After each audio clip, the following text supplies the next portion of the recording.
the top 7 decks to play to make it to rank 5 or legend are actually a little bit different than the last time we took a look at the top decks. Now, 1 week after Service of Uldum is out, there's been some new cards that actually see a lot of play in those decks, and you've probably encountered them already. Just a quick disclaimer, every single tier 1 or tier 2 deck you have seen before the expansion without any new cards is still viable. So if you didn't really buy any packs or you aren't interested in getting them, you didn't pre-order, understandable, why would you give Blizzard more money? You can just play the exact same old deck. Even Shaman, Odd Rogue, Odd Paladin, they still work, don't worry about that. New decks, a little bit more broken than before, let's get into them. First off, Mage, this might just be the best deck at the moment. The best deck, no matter what happened.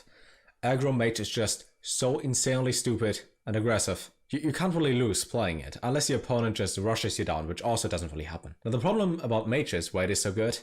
You can cheat out secrets, you can cheat draw, having Eluneth as a weapon that draws you forever, and all the secrets you play, and you can change the secrets here and there, your opponent can't really play around anything. Like in the list over there, we only play a few secrets, and one of them is duplicate, but you can also include something like Mirror Entity, Flame Ward. Like, what can your opponent do? They play suboptimally to play around the secret they think that is there, but it's not there. Then they play another bad card, that doesn't happen. Then they want to play something like Twisting Nether, clear the board. Doesn't really matter, they're dead anyways at that time. This is just damn broken. The new card, Cloud Prince, Fireball on his deck. I don't know how this one went through playtesting, if they ever tested that, but holy hell, this card is good. Due to Ice Block, it's pretty much guaranteed that the effect is active. If not, you can play a 1 mana 2/1 to get a secret for free and then just play him. You might also want to include the new 2 mana draw a secret for 0 mana or even Flag Mage if you encounter more aggressive decks. And then you just go face, like what do? Spell, face, don't die, do it again.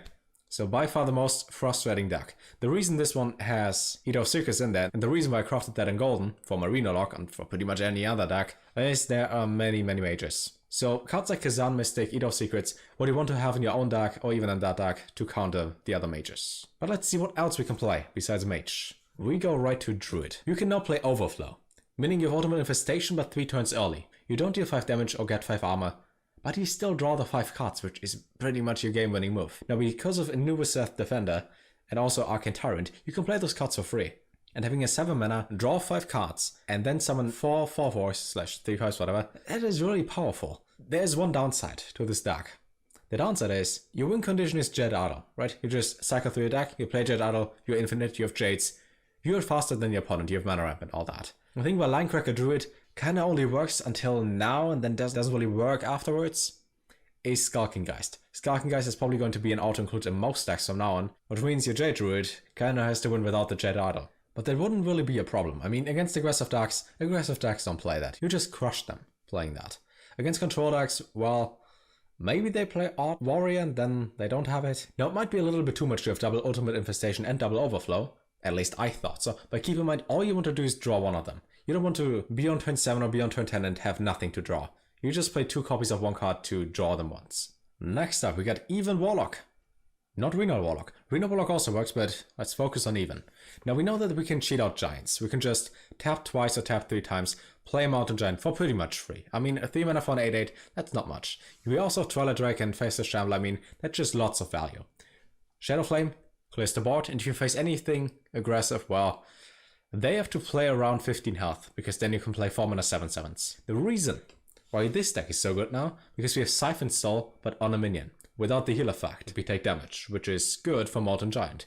We now have Rift Cleaver. We also have Zihi, so if anyone wants to play a combo deck, well, rip. You can play a 0 mana Molten Giants and then Zihi, and they can't do anything. Now as you might see, we don't play 8 drops. You don't need that much value. We also play double Expired Merchant, which means having a giant in hand, you duplicate that. Now personally, I'm not a fan of playing Godan in Even Warlock. As you might see in the list, there's also no Godan in there. But if you play Expired Merchant, and you would like to have something like an alternate win condition, besides your already broken deck, you can just play Expired Merchant with Gul'dan and get him back twice. A good deck, fun deck, play it, leave it, love it. As you might see, there's no Ooze, and there's also no Shroom Brewer, so don't just dunk you into mages.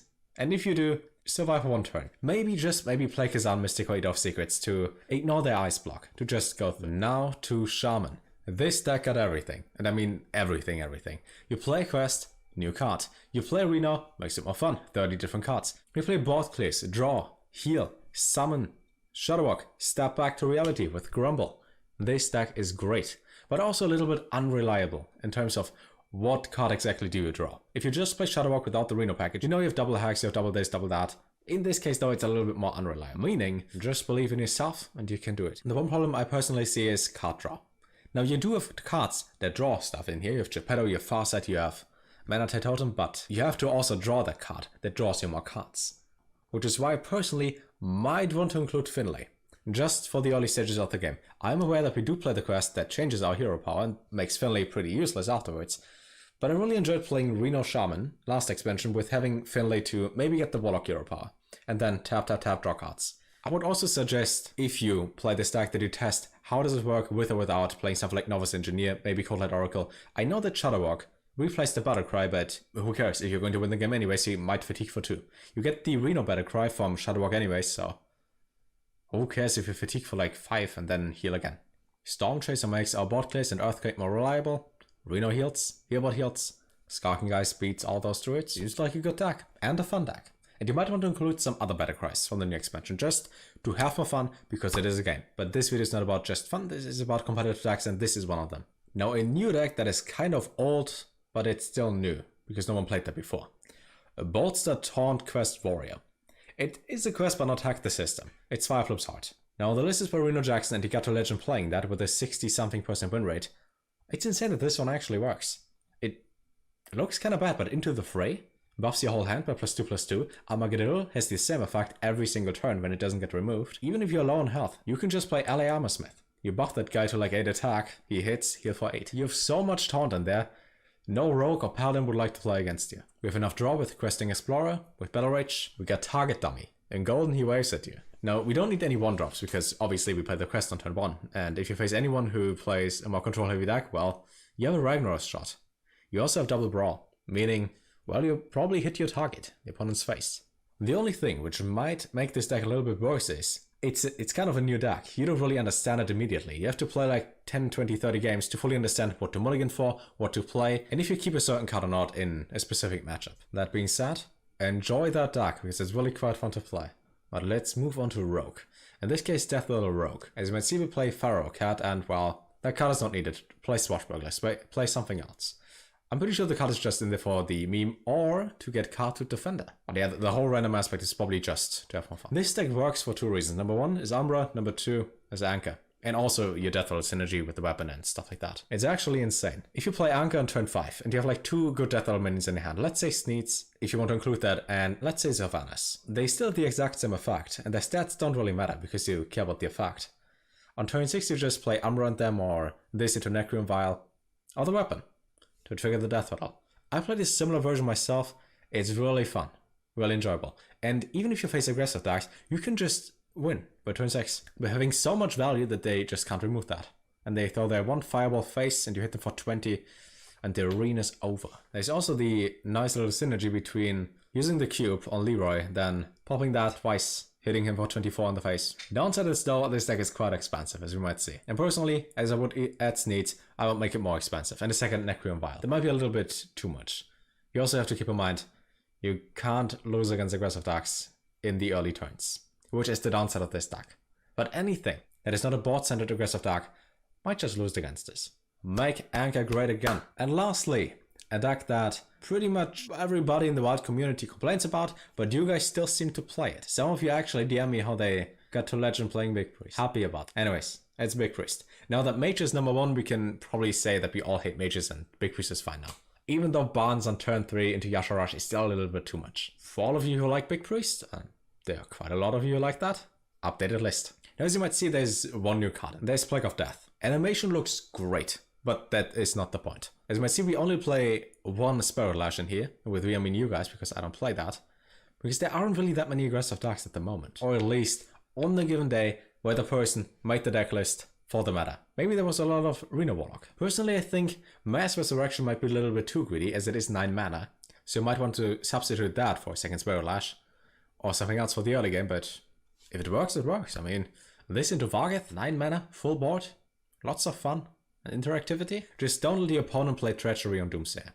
Then you might just lose. But yeah, there's nothing much to say. I mean, we play Shadow Reaper Anduin. We get Katie and Vargheth, thanks to Rise of Shadows. We got Obsidian Statue to make people unhappy, to question life decisions. As you might see, we cut Rack from this list. So Ragnaros went away, but we got Lich King. Now lastly, I would say that it's just something generally that I would like to speak about really short. It doesn't matter what deck you play. You have to either enjoy it or have to at least know how to pilot it in order to go for Legend. Now the last question would be, which deck do you choose? And the answer is pretty simple. The one you enjoy the most. Keep in mind, and that is the most important thing here, it is just a game. I just like Warlock the most, I would go with even Warlock. But number 2 would be Quest Shadowbook Shaman. That is also enjoyable. Now you can play Dance Game Mage, you can play Big Priest. I don't judge. Also, let nobody judge you. It's just a game, play whatever you like them. Aim face, kill the opponent, win some games, leave a like, and have a good day.